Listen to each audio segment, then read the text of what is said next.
The champagne toast hadn't even finished when I heard the words that would change everything. My best friend Mara stood at the microphone during my engagement party, her glass raised high, her smile radiant under the string lights I'd hung myself just hours before. 200 guests filled my parents' backyard, people who'd come to celebrate my upcoming wedding to David, the man I'd loved for 6 years. The man whose child I'd just lost 3 weeks earlier. The man I thought would be my forever. "I have a confession to make," Mara said, her voice carrying across the suddenly silent crowd. She looked directly at me, and something in her eyes made my blood run cold. "David and I are in love. We have been for months. And I'm pregnant with his child." If you've ever felt betrayal cut so deep you couldn't breathe, hit that subscribe button right now. This story will take you on a journey of heartbreak and justice you won't forget. The crowd gasped. My mother dropped her glass. David's face went white as he stood frozen by the dessert table, a piece of cake halfway to his mouth. And me? I didn't scream. I didn't cry. I didn't collapse the way everyone expected. Instead, I smiled. A small, knowing smile that made Mara's triumphant expression falter just slightly. I set down my own champagne glass with perfect composure, smoothed my blue dress, the one I'd chosen because David said it brought out my eyes, and walked straight up to her. "Congratulations," I said quietly, loud enough for the microphone to catch. "I hope you'll be very happy together." Then I turned to David. "The keys to the apartment are on the kitchen counter. Your things will be packed by morning. Don't come back." I walked through that crowd with my head held high, ignoring the whispers and shocked faces, ignoring my mother calling my name, ignoring David finally finding his voice to stammer something incoherent. I got in my car and drove away from my own engagement party without looking back. Because what they didn't know, what nobody in that backyard knew except me, was that I'd been expecting this moment. Not the public announcement, perhaps, but the betrayal itself. I'd known for 2 weeks. And I'd spent every one of those 14 days preparing to destroy them both. My name is Natalie Chen. I'm 31 years old, a commercial real estate attorney who'd built my career on reading contracts that other people missed. I'd sacrificed promotions to support David through business school. I'd postponed my own dreams of opening a non-profit law clinic to help him launch his startup. And 3 weeks ago, I'd miscarried our baby at 13 weeks, a little girl we were going to name Grace, while David claimed he was at an investor meeting that I later discovered never existed.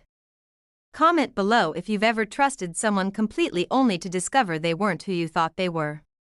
Because what comes next is a masterclass in strategic revenge. The betrayal had started 6 months earlier, though I didn't know it then. Mara had been my best friend since college, the sister I'd never had. When she got divorced 2 years ago, I'd let her move into our guest room for 4 months while she got back on her feet. I'd loaned her $15,000 to cover her legal fees. I'd held her while she cried and told her she deserved better than her cheating ex-husband.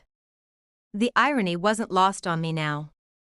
David had been sympathetic to Mara's situation, maybe too sympathetic in retrospect. He'd help her look at apartments, give her advice on her resume, take her to lunch when I was working late. I'd thought it was sweet how well my fiancé and best friend got along.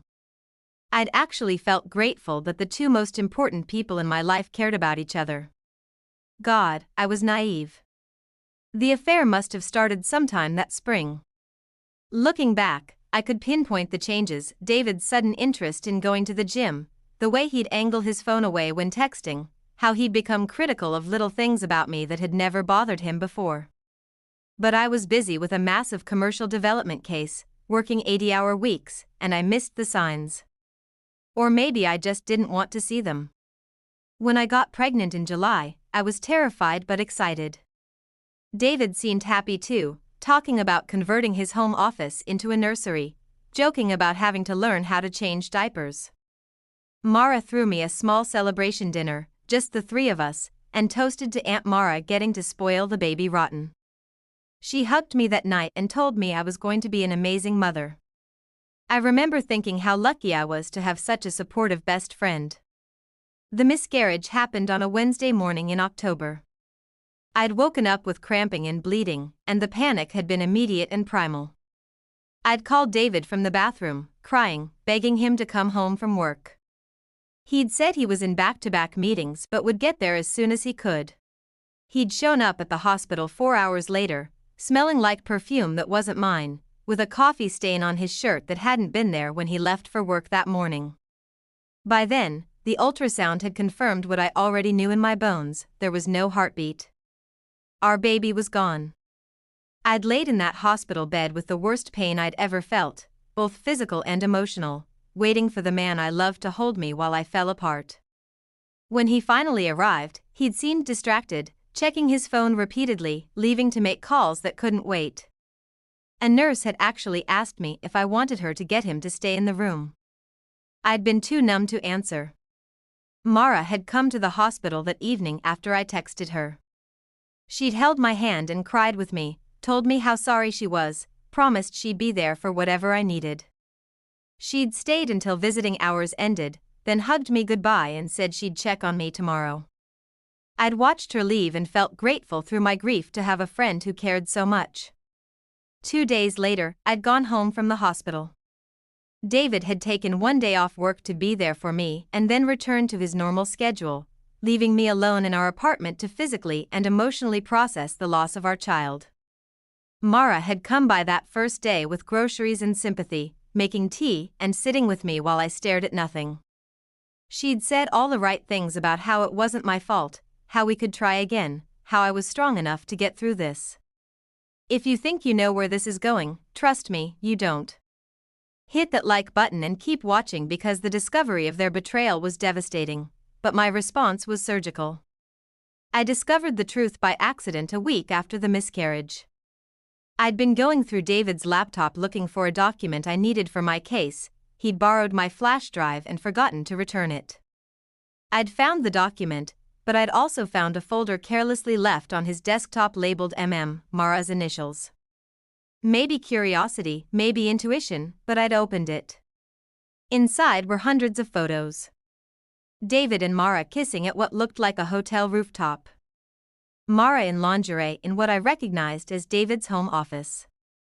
Selfies of them together with captions like, "Can't wait until we don't have to hide anymore," and "Soon we'll have our own place." Screenshots of text conversations planning their meetups, coordinating lies about where they'd be, discussing me like I was an obstacle to work around rather than a human being they were both betraying.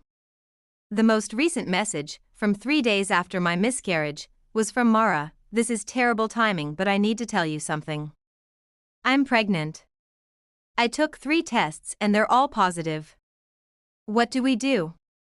David's response: "Are you sure it's mine?" Mara: "Of course I'm sure. You're the only person I've been with." David: "We need to figure this out. I can't hide this forever." David: "Let me think. Natalie is barely functioning right now. Maybe we wait a few weeks and then tell her we fell in love. Make it seem like it just happened. She'll be hurt but she'll get over it." Mara: "I don't want to wait weeks. I want to be with you now. I'm tired of pretending to comfort her when all I can think about is us." I'd read through hundreds of messages like that, each one a knife in my chest.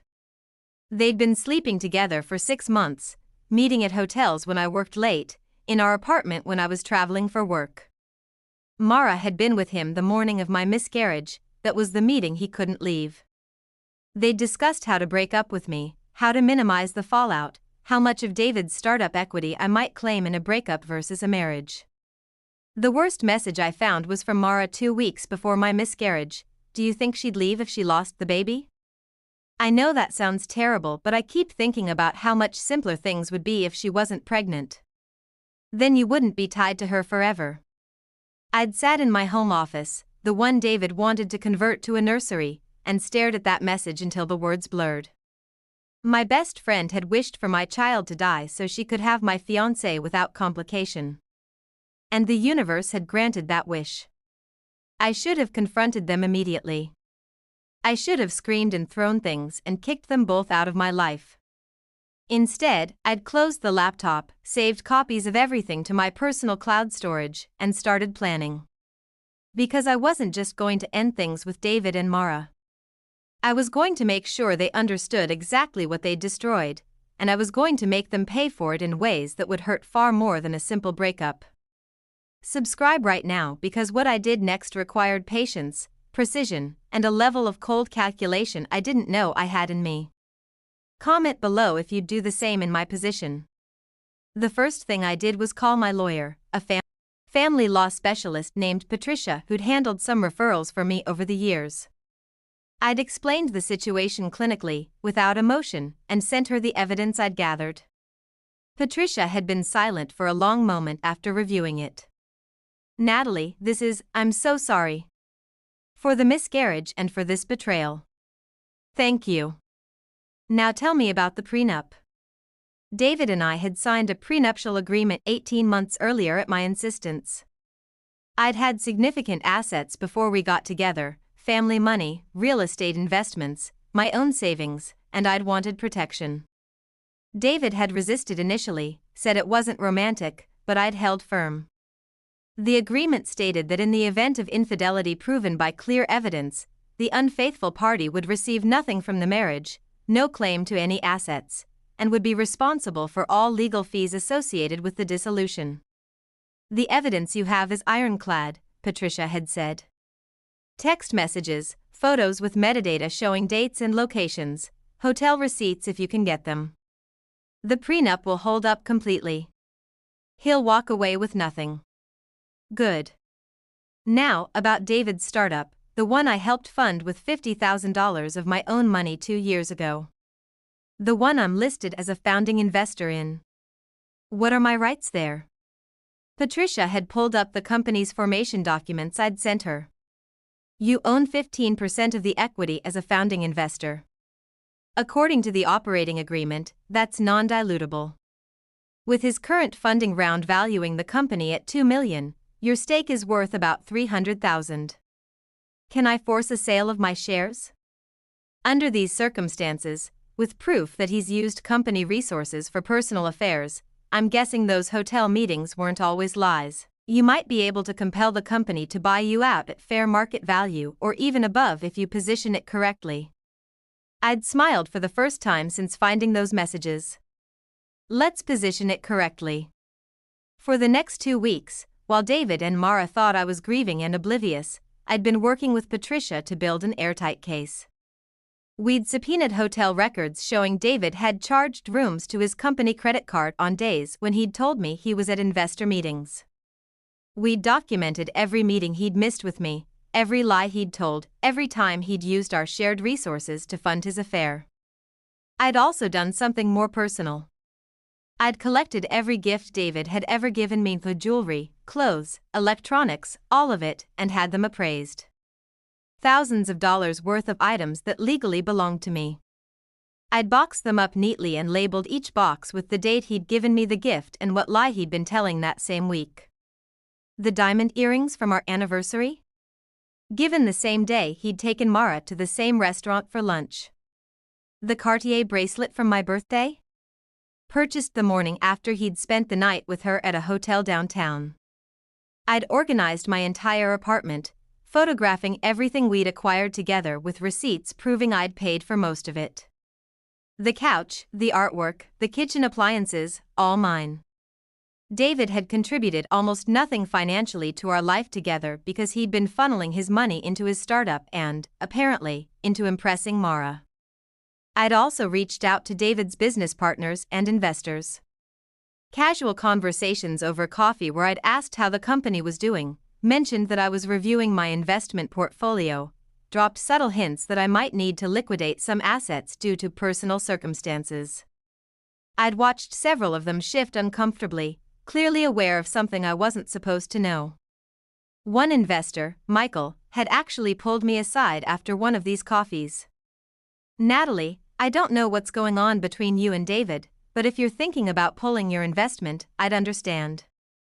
Some of us have been concerned about his judgment lately." "Oh? In what way?"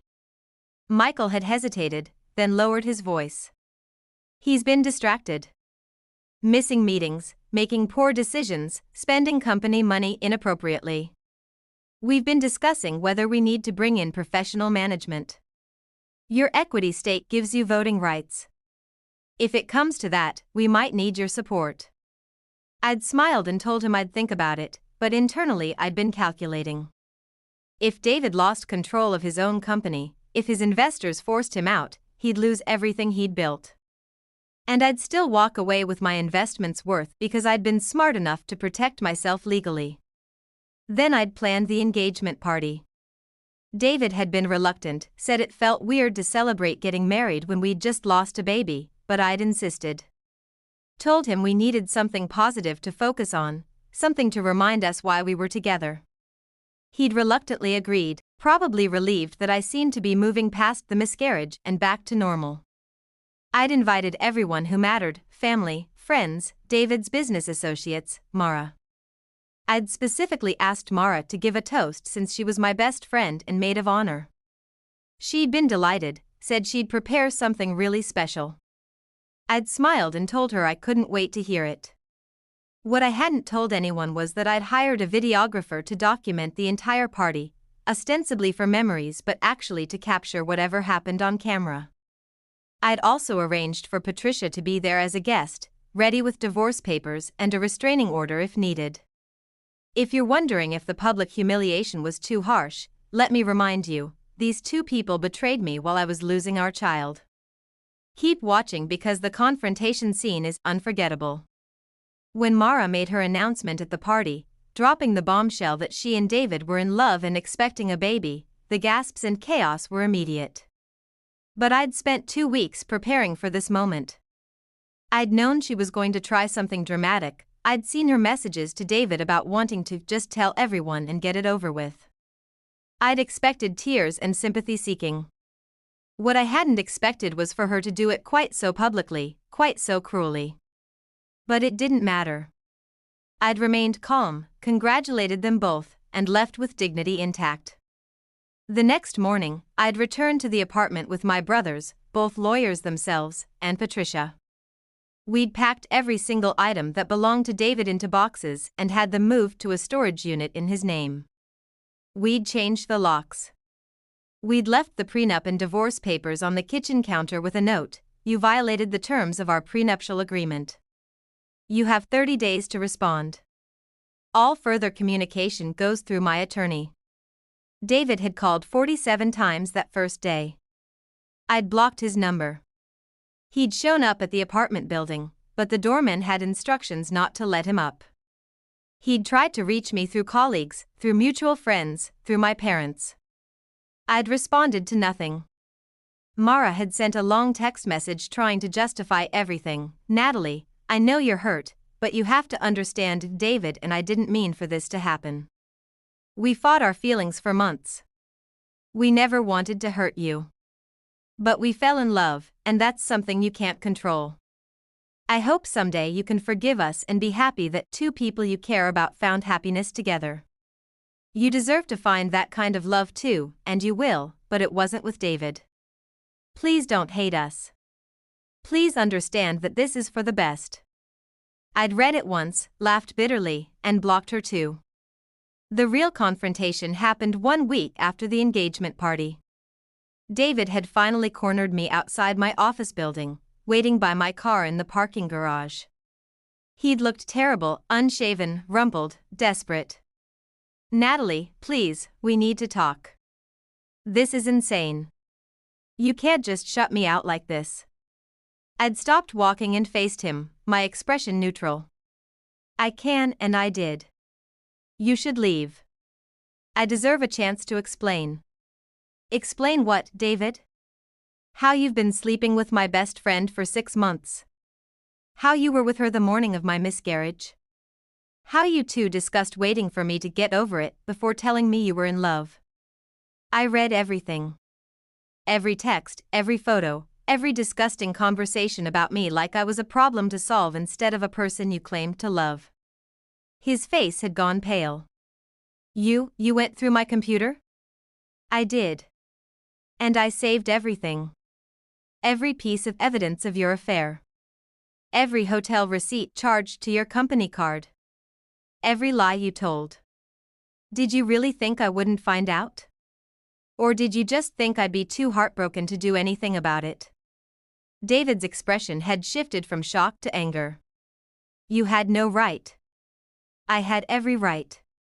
It was our shared laptop, and you left the folder right on the desktop. You were practically begging to be caught. Natalie, please. Yes, I made a mistake. Yes, I handled this badly. But what Mara did at the party, that wasn't what we planned. She went rogue. I never wanted to hurt you like that. Oh, so you wanted to hurt me differently? More privately? More gently? David, you cheated on me for 6 months. You missed the worst day of my life to be with her. You let me grieve our daughter alone while you were planning your future with another woman. There's no version of that betrayal that doesn't hurt me completely. He'd stepped closer, his expression shifting to desperation. It wasn't about you. You were always working, always focused on your career. I felt invisible. Mara paid attention to me, made me feel important? So this is my fault? Because I worked hard to support us? To pay for this apartment and most of our expenses while you built your company? I'm to blame because I didn't worship you sufficiently? That's not what I meant. Yes, it is. You're trying to justify betraying me by making it about my shortcomings. But here's the truth, David, you're weak. You're selfish. And you're about to learn what it costs to betray someone who actually knows how to fight back. His anger had flared again. What's that supposed to mean? I'd pulled an envelope from my bag, the one I'd been carrying for this exact moment. It means you're going to lose everything. Your relationship with me, obviously. Your reputation, everyone at that party now knows you're a cheater. Your startup? I'm forcing a buyout of my equity stake at fair market value, which means you'll have to either find $300,000 you don't have, or dilute everyone else's shares, which will cost you control. And when your investors hear about this, and they will, because several of them were at the party, they're going to have serious concerns about your judgment and ethics. David had grabbed for the envelope, but I'd held it back. That's not all. I've also compiled evidence that you've been using company resources for personal use, namely, hotel rooms for your affair. That's fraud, David. Your board could force you out. Your investors could sue. The company you spent years building? Gone. Because you couldn't keep your pants on. You wouldn't do that. You wouldn't destroy my company. You're not that vindictive. I'd smiled then, cold and sharp. Try me. You destroyed my life while I was losing our baby. You betrayed me with my best friend. You wished my daughter dead so you could move on without complication. I read that text, David. Mara's message about how things would be simpler if I lost the baby. And you didn't shut that down. You didn't tell her that was a horrible thing to say. You just kept planning your future with her. Tears had filled his eyes then. I never wanted the baby to die. I swear I didn't. That was all Mara. Don't you dare blame her for what you both did. You're equally guilty. And now you're going to pay for it. Both of you. Comment below if you think David deserved what was coming. And make sure you're subscribed because Mara's downfall is even more satisfying. David had tried manipulation next, shifting tactics like I'd known he would. Natalie, please. I love you. I know I messed up, but we can fix this. We can go to counseling, work through this. Don't throw away 6 years because of one mistake. 6 months of sustained betrayal isn't one mistake. It's a choice you made every single day. Then make a choice right now. Choose to forgive me. Choose to save what we had. Don't let Mara win by destroying us. Because that's what will happen if you do this, she'll get me, and you'll have nothing. I'd laughed at that. David, I don't want you. Not anymore. You could crawl back to me on your knees and I'd step over you. Because I finally see you clearly. You're not the man I thought I loved. That man never existed. You're just a weak, selfish person who took everything I offered and gave nothing back. And Mara? She didn't win. She got the prize, but the prize is worthless. You two deserve each other. He'd broken down then, actually crying. Please. I'm begging you. Don't take my company.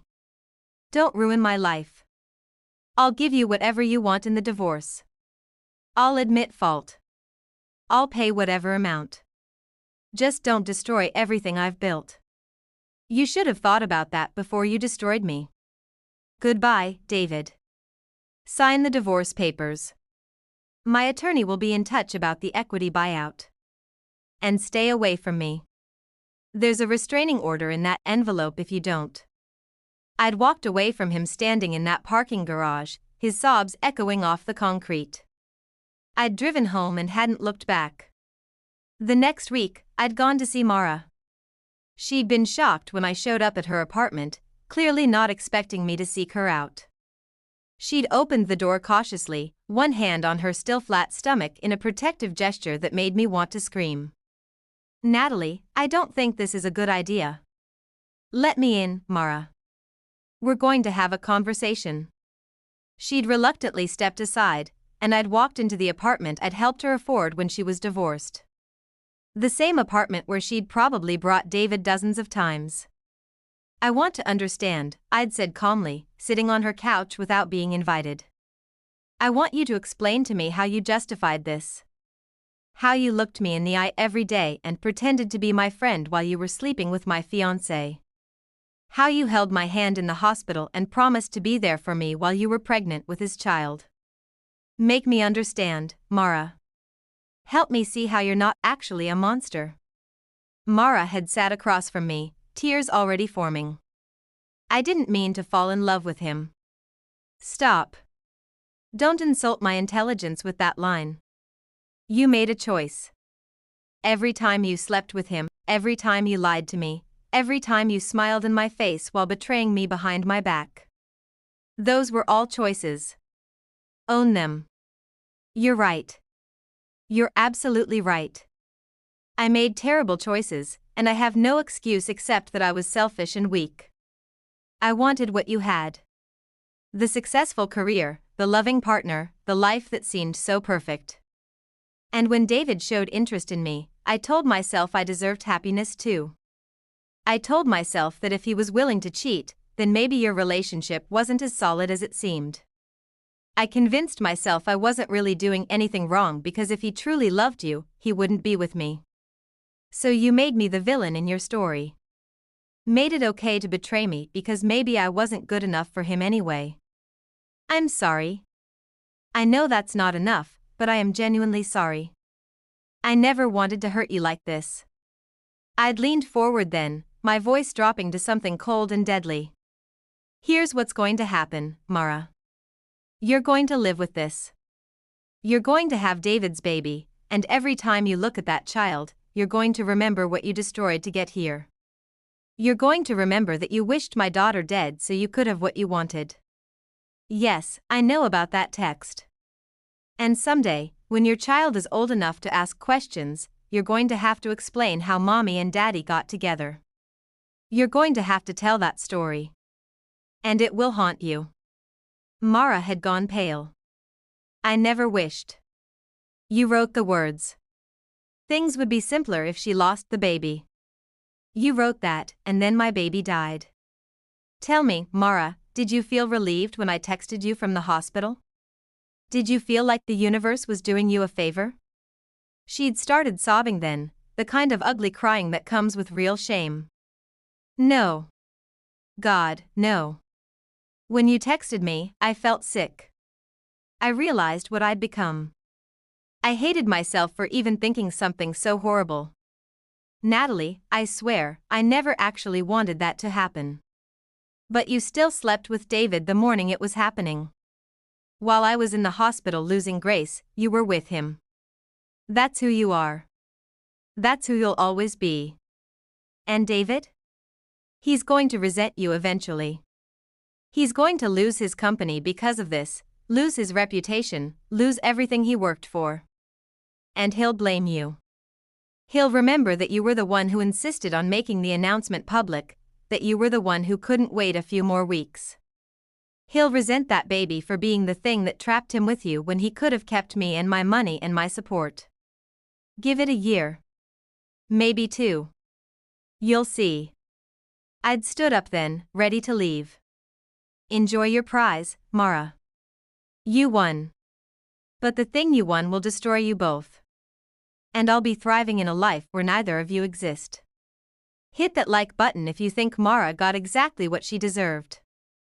And stay subscribed because the final act of revenge was watching everything fall apart for them. Over the next 3 months, I'd watched from a distance as everything I'd predicted came true. David's investors had indeed been horrified by the scandal. Michael had called me to ask if I still planned to force a buyout of my equity. I'd told him yes, and he'd sighed. We're going to have to bring in outside management. David's judgment is compromised, and we can't risk the company with someone who's proven to be unethical. We'll buy out your shares at fair market value. It's going to cause some chaos, but it's the right call. 2 weeks later, David had been removed as CEO of his own company, relegated to an advisory role with no decision-making power. His dream, the startup he'd built from nothing, was now being run by strangers. And I'd walked away with a check for $325,000, fair market value plus a premium to avoid litigation. The divorce had gone through quickly. David hadn't contested anything, knowing the prenup meant he'd lose if he tried. He'd walked away with nothing from our relationship except his clothes and his shame. Mara had reached out once more, about a month after our confrontation. She'd sent a message that I'd read but not responded to. You were right about everything. David resents me. He resents the baby. He said I ruined his life by making the announcement public. We're fighting constantly. I don't think we're going to make it. I destroyed my life for someone who doesn't even want me anymore. I'm so sorry, Natalie. You deserved better from both of us. I'd deleted the message and blocked her again. Her regret wasn't my problem to solve. 6 months after that engagement party, I'd started my non-profit law clinic, the dream I'd postponed to support David. I'd used part of my equity buyout to fund it, and we'd already helped 32 families with free legal services they couldn't otherwise afford. Every day I went to work knowing I was making a real difference, not sacrificing my ambitions for someone else's dream. I'd also bought a house. A beautiful craftsman with a garden and a reading nook and enough space for the life I wanted to build. David had no claim to it, no memory of it. It was entirely mine. My family had rallied around me completely. My mother had actually called Mara's mother to express her disgust at how Mara had been raised to behave like that. My brothers had threatened David with legal action if he came near me again. My father had told me he was proud of how I'd handled everything, with dignity and strength. As for David and Mara, I'd heard through mutual acquaintances that they'd had the baby, a boy, and that they'd gotten married in a small courthouse ceremony with no guests. The relationship was reportedly toxic, filled with fighting and resentment. David had apparently told someone that he'd made the biggest mistake of his life and lost everything for a woman he didn't even love. I'd felt nothing when I heard that. No satisfaction, no sadness, just a complete absence of emotion for two people who no longer mattered to me at all.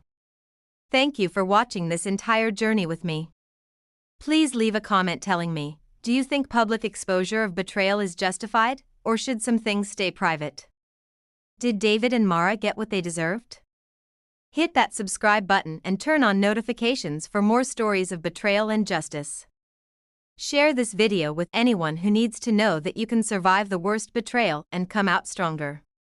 1 year after that engagement party, I'd held a celebration at my new house. A gathering of people who actually cared about me, family, real friends, colleagues from my nonprofit. We'd toasted to new beginnings, to surviving heartbreak, to building lives worth living. Someone had asked if I was dating anyone, and I'd smiled and said I was dating myself right now, learning to be enough on my own before inviting anyone else in.